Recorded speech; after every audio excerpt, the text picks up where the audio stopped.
This is the London Signal, broadcasting live from our studio in a very wet, very dark London. The calendar on the wall tells me it is Friday, the 29th of June, 1934. The clock has just struck 11. If you are listening to us from the British Isles, I don't need to tell you about the weather. It has been raining since Tuesday. A proper English summer storm. The kind that ruins cricket matches and dampens spirits. But we are not here to talk about the rain. We are here because of the silence 4. For the last 3 hours, we have been trying to place a call to our correspondents in Berlin. The operator keeps telling me, the lines are down, sir. Atmospheric interference. Atmospheric interference. That is the polite, diplomatic phrase for someone has cut the cable. Something is happening in Germany tonight. Something large. Something final. While we sit here, drinking lukewarm tea and staring at the mute telephone, I've been looking through my journals. It is strange. Barely 18 months have passed since this whole new Germany experiment began. 18 months less time than it takes to build a decent ship. Yet, look at the wreckage they have already created. So, while we wait for the telegraph to wake up, let's look back. How did a nation of sensible sausage eaters go completely mad in a year and a half? Let's check the dates, shall we? Asterisk, January 30th, 1933. A Monday. Bat was the day Adolf Hitler became Chancellor. Do you remember what we were doing here in England that week, bruh? We were obsessed with the Loch Ness Monster, yes. While Germany was handing the keys of the state to a dictator, the British public was arguing about whether they saw a dinosaur in a Scottish lake. History has a cruel sense of humor. They had a torchlight parade in Berlin that night. Very dramatic. Germans do love a parade. Give a man a torch and a uniform, and he'll follow you off a cliff. Then came February 27th, 1933. The Reichstag fire, the German parliament building, burned down. They caught a half-blind Dutch communist named Marinus van der Lubbe inside, they say. He did it all by himself. Now, I have trouble lighting my pipe with a single match in this damp studio. We are expected to believe this confused young man set a massive stone building on fire with just his shirt. German efficiency is legendary, but that bat is miraculous. And the result, March 24th, 1933. The Enabling Act. The Parliament met in an opera house and voted to end democracy of 444 votes to 94. They voted to make Hitler the law itself. It was a suicide pact signed with applause. I suppose it saves time. Why debate laws when one man can just scream them at you?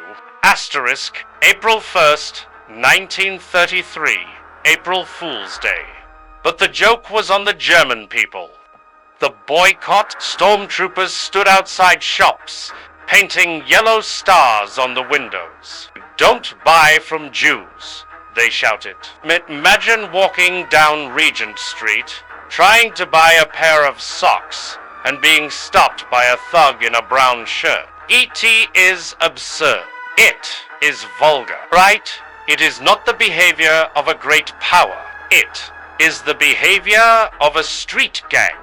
Then came the trickery. May 2nd, 1933, the day after Labor Day. On May 1st, Hitler gave the workers free beer and sausages. He called them heroes. The union leaders cheered. The very next morning, while those leaders were nursing their hangovers, the police kicked down their doors. Unions banned. Funds stolen. Leaders arrested. My father always told me, if a politician buys you a drink, check your wallet immediately. And then, the fire of the mind. May 10th, 1933. The book burning.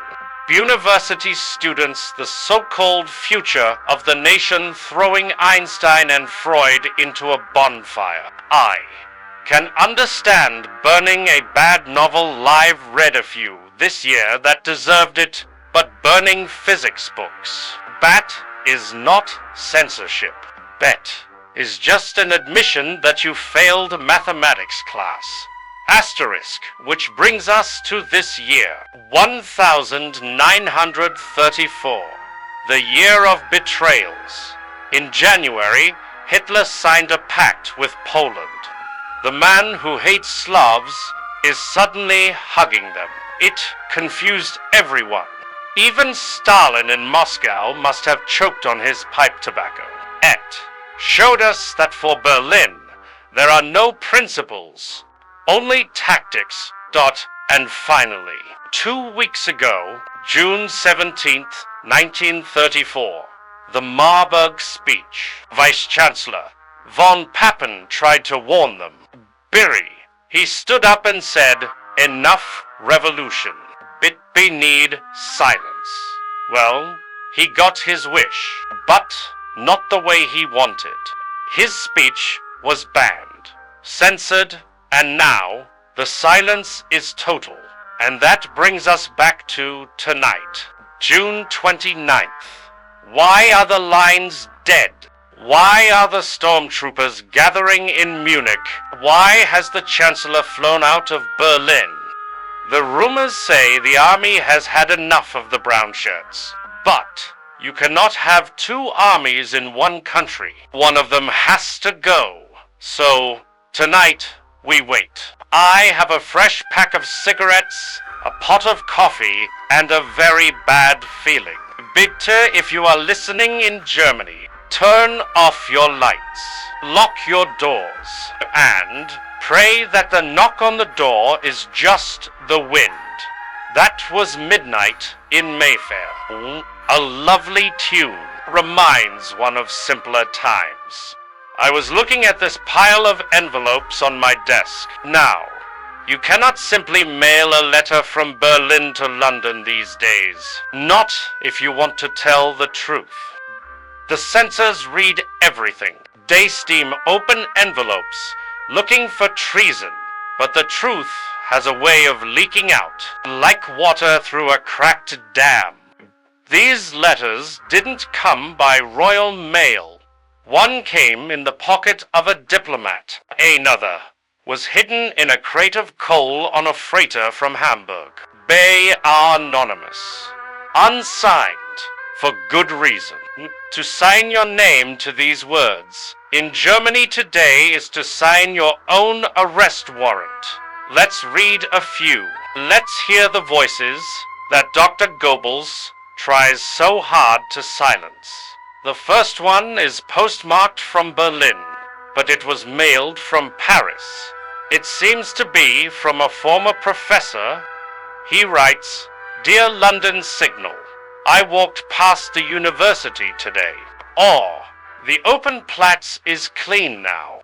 The ashes have been swept away, but I can still smell the smoke from last May. My students, boys I taught to love Goethe and Schiller, they look at me differently now. They wear their brown uniforms to class. They sit with their arms folded, waiting for me to make a mistake, to say something un-German. Yesterday, I went to the library to find a book by Heinrich Heine.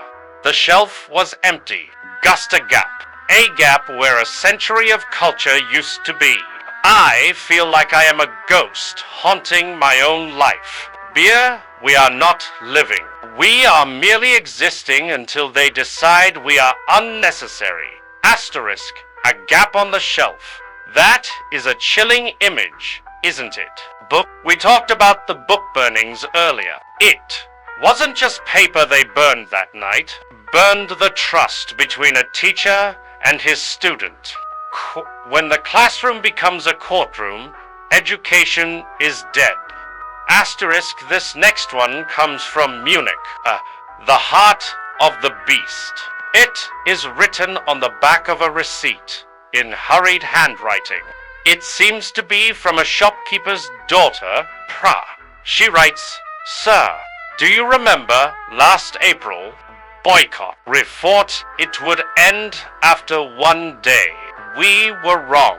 My father fought for Germany in the Great War. He has an Iron Cross. He lost 2 fingers at Verdun. But now, because we are Jewish, the neighbors who used to buy our bread, they cross the street when they see us. Big yesterday. A stormtrooper stood outside our door. He didn't hit anyone, but he just stood there, tapping his truncheon against his boot. Tap, tap, tap, all day long. It is a sound that drives you mad.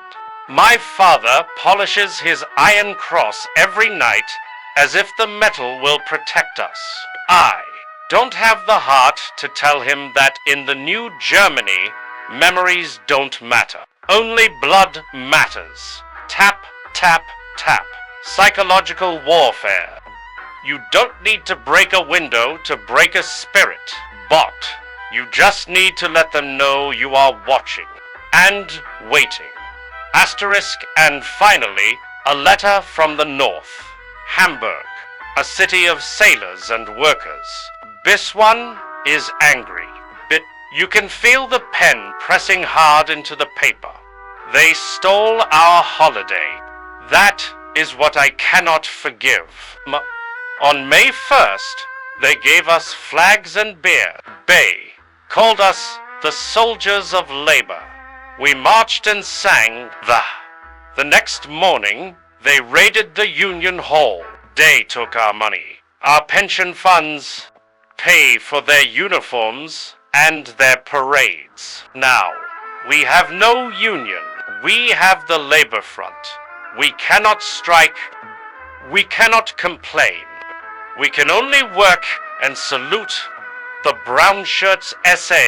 Walk around the docks like they own the ships. They are drunk on power. But I tell you this, the men are angry.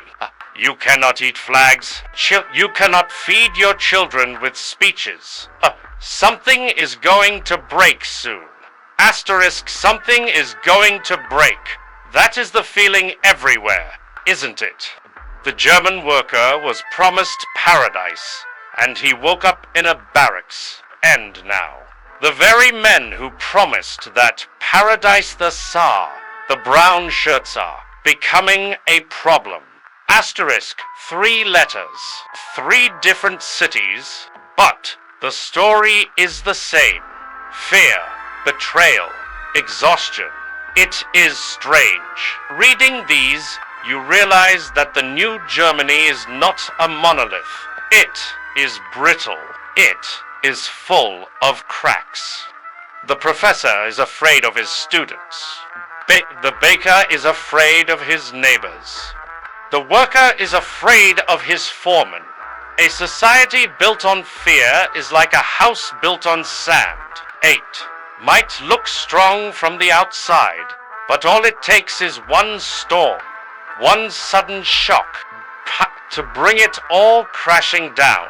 Asterisk, and speaking of storms, the weather outside is getting worse. And, if my intuition is correct, the political weather in Berlin is about to match it. We will take a short pause. I'm going to check the telegraph machine again. I have a feeling the silence won't last much longer. Stay with us. That was midnight in Mayfair. A haunting, isn't it? It reminds one of a world that seems to be disappearing. Note by note. While the music was playing, I found myself staring at this disorderly pile of envelopes on the corner of my desk. You know, in normal times, a radio host receives requests for songs or perhaps complaints about the weather. But these are not normal times. Ban, this is certainly not normal mail. You cannot simply walk to a post box in Berlin today, drop in a letter telling the truth, and expect it to arrive in London. The German censors are very efficient. They steam open envelopes. They read between the lines. They hunt for treason in the ink. No, these letters traveled a different path. One arrived in the pocket of a terrified diplomat. Another was smuggled inside a hollowed-out book on a train from Zurich. This one here, smelling faintly of coal dust, came off a freighter from Hamburg just this morning. They are unsigned, anonymous, and for good reason. To sign your name to these words in the new Germany is to sign your own arrest warrant. These are the voices of the ghosts, living inside the machine. Let's open the first one. It is postmarked from Berlin, but the stamp is French. It seems the writer crossed the border just to mail it. The handwriting is elegant, shaky, perhaps the hand of an older man. Pray. He claims to be a former professor of literature at the Humboldt University. Let's hear what he has to say about the new culture. He writes, Dear London Signal, I am writing this by candlelight with the curtains drawn. It has become a habit now. Hiding one's light, I walked past the open Platz today. The square is clean. The wind blows the autumn leaves across the cobblestones. There is no trace of the ash, but I can still smell the smoke from last May. Can you smell it in London? I remember that night vividly. May 10th. My students, boys I taught to recite Goethe, boys who cried over the poetry of Schiller, I saw them that night. They were not boys anymore. They were wearing brown uniforms. Their faces were twisted with a strange, ecstatic rage. They were throwing books into the fire as if they were burning a plague. Einstein, Freud, Mann, even the works of Helen Keller, burning today. I went to the university library.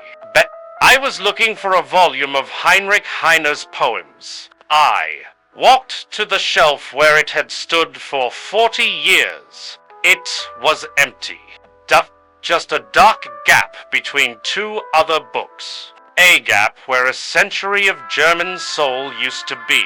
I asked the librarian, a woman I have known for decades, where the book was. She didn't look at me. She just stared at her desk and whispered, We do not read that anymore, Herr Professor. It is not helpful. Helpful.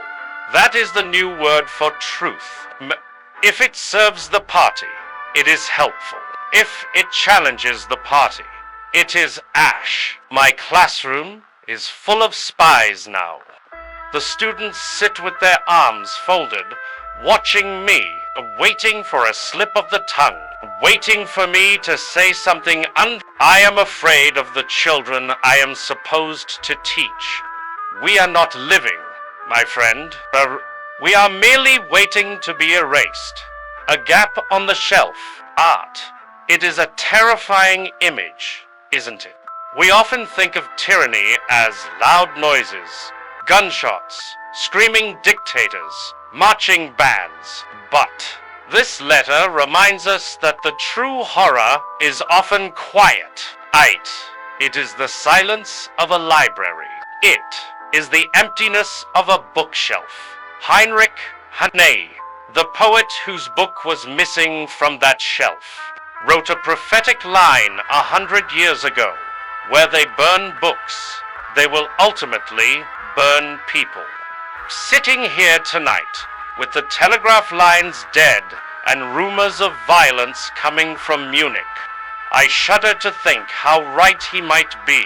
But when you kill the mind, the body is just a piece of meat waiting for the butcher. Let's move south. to Munich, the birthplace of the movement. V, the city of art and beer, and now the city of shadows. This next letter is written on the back of a shop receipt. The paper is greasy. The ink is smeared. It looks hurried.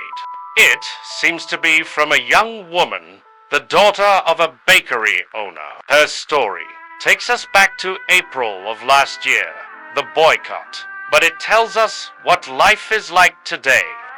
She writes, "Sir, do you know what the sound of fear is? It is not a scream.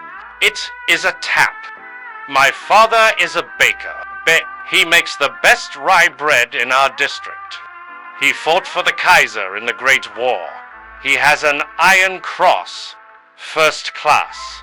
He lost 2 fingers at the Battle of Verdun, fighting for this country. But because we are Jewish, none of that matters anymore.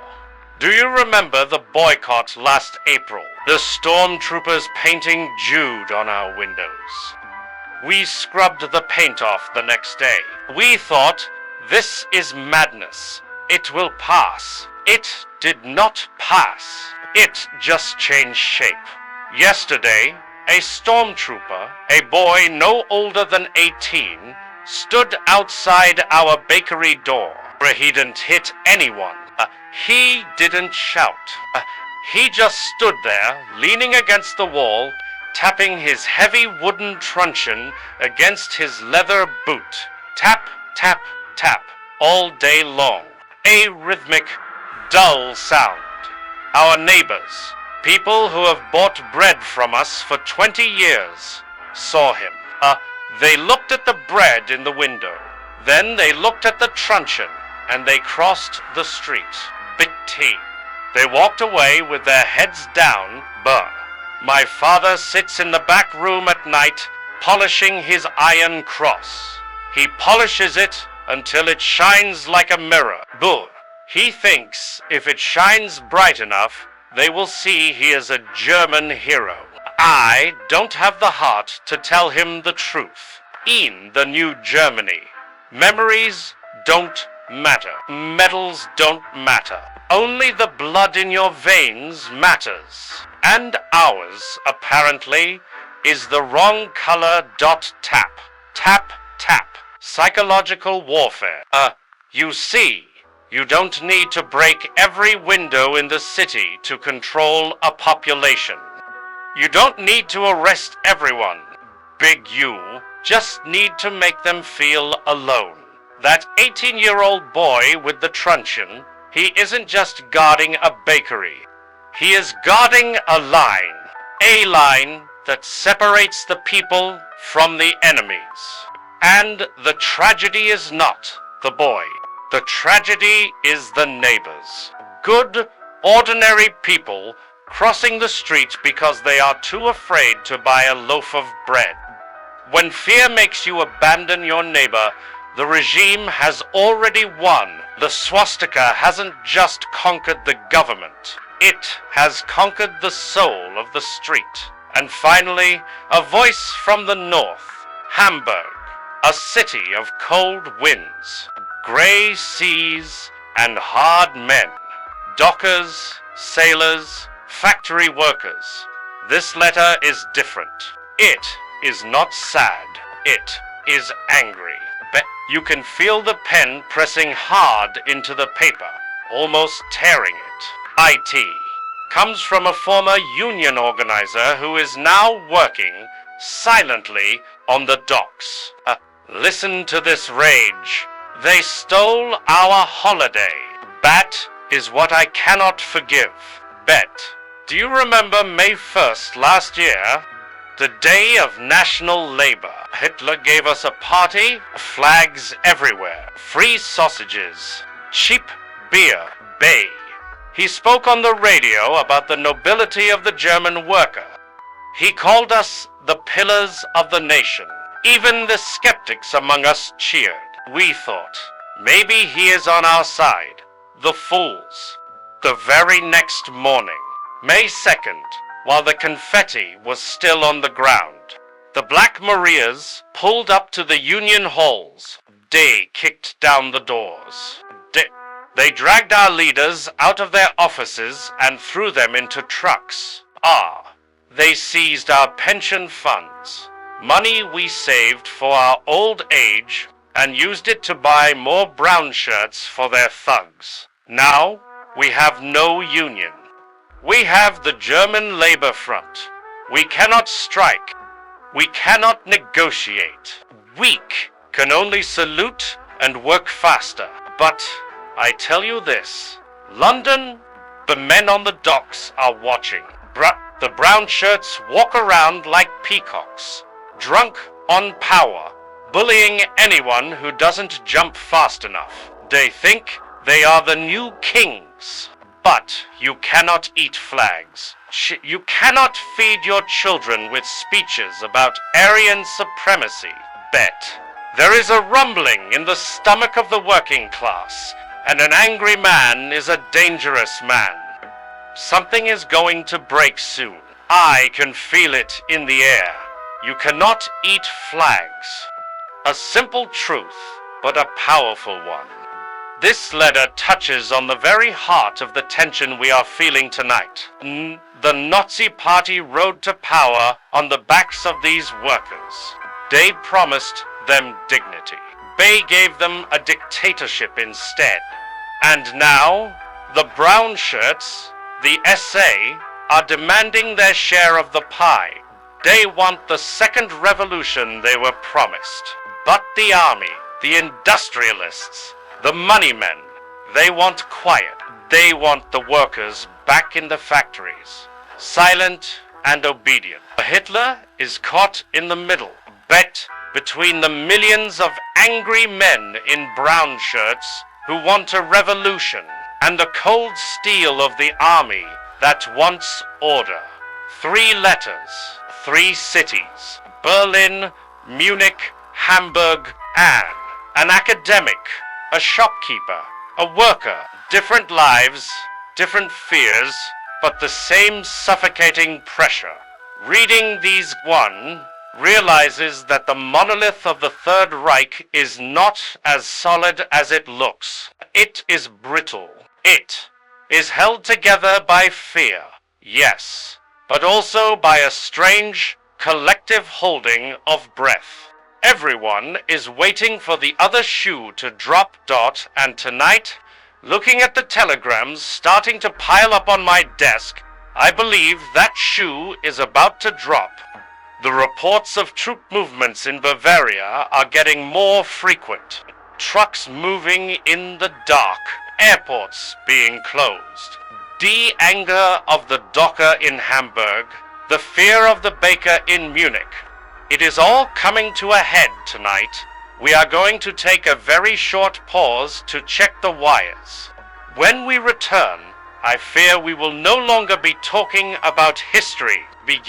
We will be talking about blood. Stay tuned. The night is young, and the knives are being sharpened.